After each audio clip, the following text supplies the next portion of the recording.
Something that I don't really make a point of talking about in my content is that I am actually an engineer.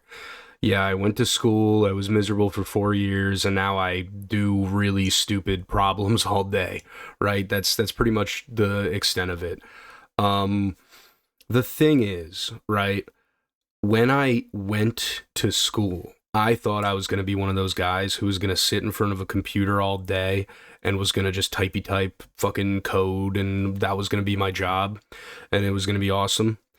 And the jobs weren't really there for that, so I kind of had to pivot, and now I do a little bit more of like electronics, systems, that sort of stuff. But the reality is, now that I'm on my second job of doing this, I've come to the conclusion that it's all the same shit. You stare at the problem all day, approaching it from as many different angles as possible until eventually whatever you're working on now works correctly, right? And this thought process is one that I think I'm okay at, and it's one that I really have not applied to a lot of different parts of like my life. For it's mostly just a career thing for a really long time. Um but I want to try and think about this from a engineer's perspective, right? Think about YouTube and content creation as a problem. But obviously, it's not overtly a problem. We're going to have to sort of abstract what the problem really is, okay? So let's think about this. What do we want? What does YouTube want? And what do the people we are trying to get to watch our videos want? Because we all want different things. First up, you have the viewer. What does the viewer want? Well, at its most core, the viewer wants to be entertained. There are a lot of different ways you could actually do this, right? Whether it's a parasocial bond where you watch the video because you want to hear what your internet best friend has to say, or you are watching some extremely mass-produced slop that has been refined and edited so that it will capture and maintain your attention. Or maybe it's something educational and you get actual tangible value out of it, or at least you trick yourself, right? I think educational content, YouTube videos, TV shows, is kind of a ruse in a way. Let's be real. I don't remember shit about the 4-hour Fall of Rome video I watched to go to bed last night, but I still watched the video because it gave me the feeling that I was learning something.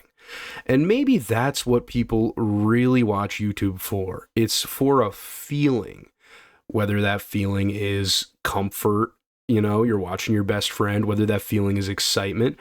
But that's the core of what you want to do with a YouTube video. You are trying to create a feeling in the viewer. And that's what they want. They want to feel something, So then you have the creator in the rhetorical situation that we're describing here, right? Now, what does the creator want? The creator wants money, people to watch their videos, maybe some form of notoriety, like fame or something. And I kind of think that's it. I think you want people to watch your videos, and whatever the reason you want people to watch your videos, that's kind of the beginning and end of it, okay?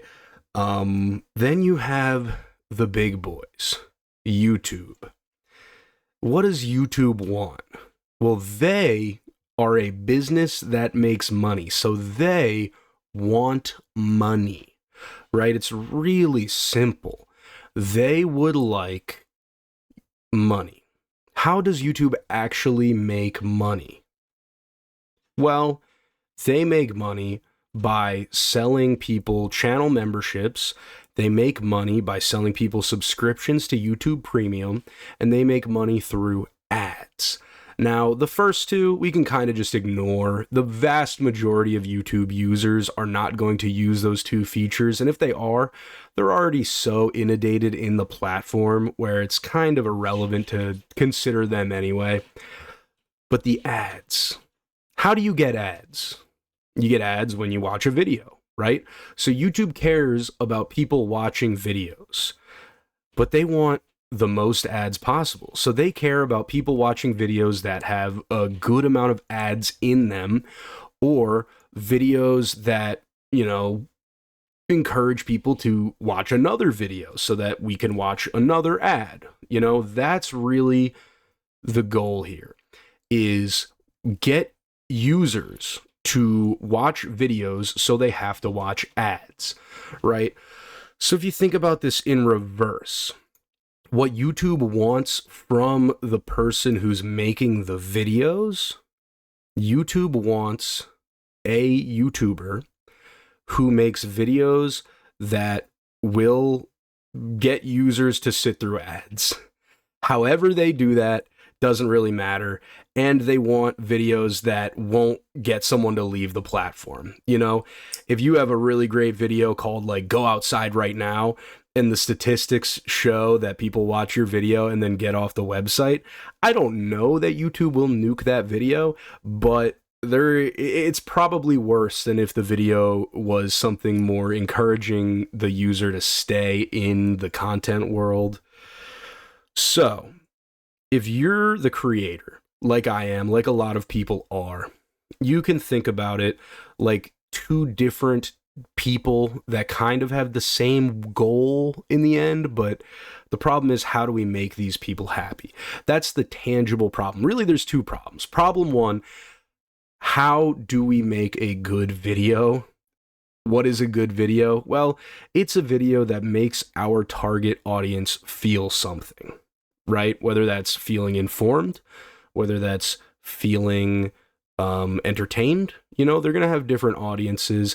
That's something that will require some amount of like content introspection. You know, what sort of creator do you want to be? Do you want to be Mr. Beast?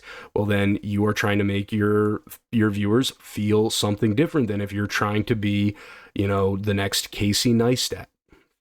So that's all well and good. But those people want good videos that make them feel something, and the other side wants metrics to be juiced, right? They want videos that have great watch time, that are really, really inciting, where someone will see the thumbnail and the title and they'll go, I need to know what this video is about. And there are a lot of strategies to do all of this, right? But if we had to generate like our three big bullet points, it would be have a video that actually meets the expectations of the viewer and what they want to feel. Right? Now, there's a ton of sub-steps in here, but that's kind of the big overarching step, is make a video that gives your expected audience the feeling they want to have. Then there's the other side of things, where you would like to make a video that encourages viewers to watch another one of your videos. You certainly could encourage them to go watch a video outside of your own videos, but if you're trying to be a YouTuber, you got to get the ego up, buddy. So then the next thing I would say is generating like some sort of trust with the audience. You know, it's great if you have one video that does really well, that hits the right crowd of people who want to watch it. But it doesn't necessarily mean that people are going to care about you, care about your next video, what have you. But at the end of the day, right, all you can do to build that trust is just make the next video that makes them feel something.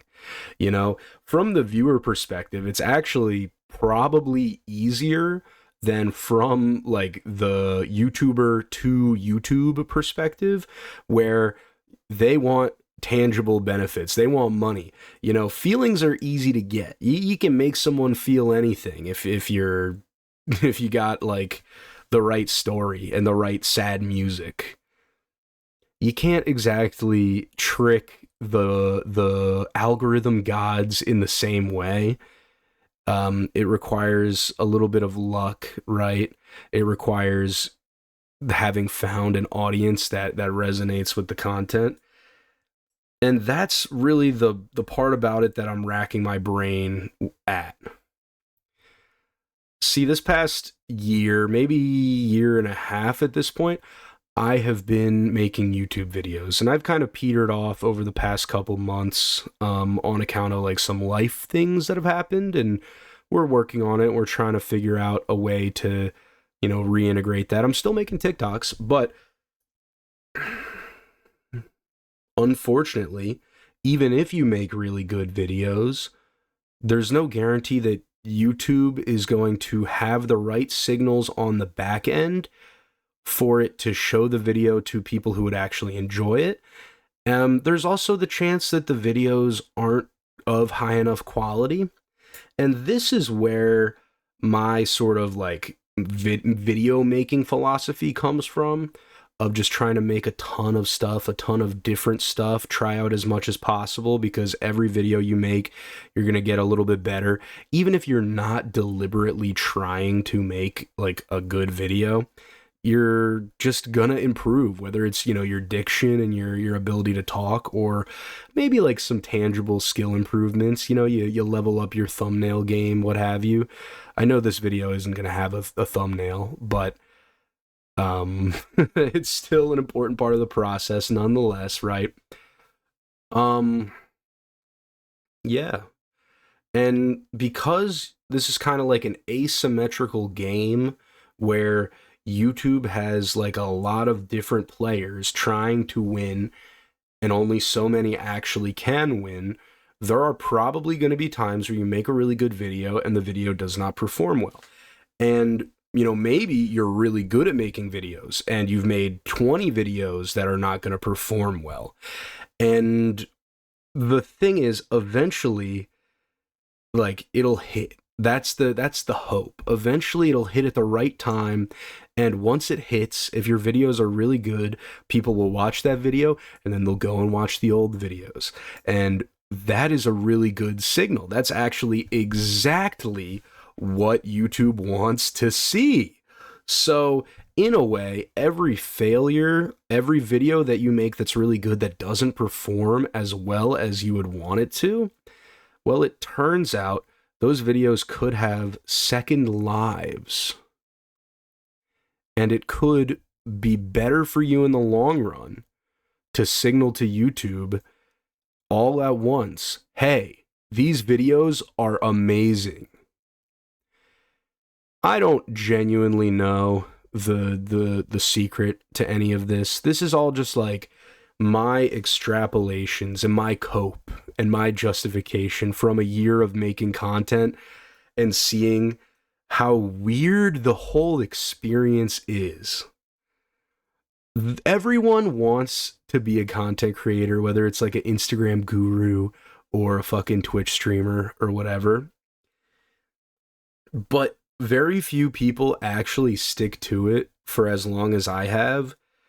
And I've had some really weird moments because of it. I've had probably 20 videos get 1 million views on, some of them get 1 million on Instagram, some of them get 1 million on TikTok, some of them get 1 million on both, right? Great. The thing is, when I had my first video get 1 million views, it was this video about like the guy who plays Jack Reacher and I think Pete Hegseth, and how they knew each other, and about how Jack Reacher guy thought Pete Hegseth was a fucking loser, which, easy mark, right? But I just sat there and I refreshed the video, and I kept going like, oh my God, it has 250,000. This might be the one. And then, oh my gosh, it has 500,000. This might be the one. And in, I think, 2 days, the video broke 1 million views. And I was so excited. I told tons of people I knew about it. And you know what happened? I fucking went to work the next day. Nothing happened. End of the day, this is a really weird game to be in. And it's almost the exact opposite of what my life as an engineer is like. Instead of sitting around slamming my head into a problem over and over and over again until I finally can figure out the one difference, that resistor is actually put in the wrong way. It shouldn't be on those pads. That diode is backwards. This line of code actually references this version of the function that doesn't get used in the current version of the program and doesn't work properly anymore. It's been degraded or whatever. I forget the right term, but you know what I'm talking about. Instead of that, where the goal is there are real, very tangible problems that you have to sit there and stare at the thing until you can find what's wrong, it's the opposite. It's vibes. Why does a video do well? I don't know. Why does a video do bad? I don't know. Why does this million view video get me 2,000 followers and this million view video gets me 100 followers? I don't know. Why did no one click on my last YouTube video? I don't know. Why are 10 people going to watch this video? I don't know. I don't know. And knowing doesn't actually matter. Knowing is not as important as doing. Doing is the most important part of the equation, just keeping the ball rolling, keeping the momentum. Slow motion's better than no motion, right? That's what Kai Cenat said. And, man, I want to keep the ball rolling on this YouTube thing. I feel like I haven't recorded one of these little talking commentary videos in a while, so I wanted to give it a shot and just throw one out there. Hope everybody's doing well. I'll start streaming and start making videos on the main channel again at some point. No one's really clamoring for it, so I'm not that worried about it. But it does suck. Maybe I'll just give some context here at the very end. Basically, my last job was 15 minutes away from my house. I could go to work, come home, stream for 5 hours, and still have time for other things in my life. This current job, I have a longer day, and I have a 2-hour commute, 1 hour commute one way, so 2 hours in the car in total. It's just a lot of time, and that's what sucks, is I like streaming, but streaming takes up a lot of time. To have a good stream, you got to sit there for 3 hours, 4 hours, 5 hours.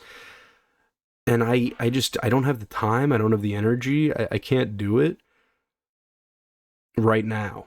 Maybe that'll change. Maybe we'll get a little bit more well adjusted, but in my current life system, I gotta find a better way or some way I could do it more efficiently. And it's also not very rewarding. Like, as much as I love the stream and I love the little community, there's like 15 people who tune into the stream, and that's not like I have 15 viewers. That's like I have 6 viewers and it's 15 different people, and the who comprises that 6 people changes, So like, what's a more valuable use of my time? Making content that a lot of them, I think, are just throwing up on their second monitors and, I'll play video games, maybe some people will chat, it'll be a good time. Or making more deliberate things that could probably grow the overall identity of, like, me as a content creator. And I think it's the second one. And I think maybe we'll move back into the stream era if I have, a sizable audience who would want to watch me stream. But I just don't know if that's really in the cards for, like, I'm not going to stream and grow my stream from streaming. I'm going to stream and do other things, and that's how you grow the stream. So it's hard to justify spending 5 hours playing Mario when I do like playing Mario, I do like talking to chat, I do like being live. But sad reality, the outcome from spending, 1/5 of that time making TikToks is just way better. It's just way more value. And it sucks. But now that my time is more valuable, you know, it's more scarce, I have to make decisions like that. And so these are kind of just some thoughts at the end of the video. I hope you guys enjoyed, or not. I don't care who's going to watch this. I'll see you again when I decide to make another video like this. Peace.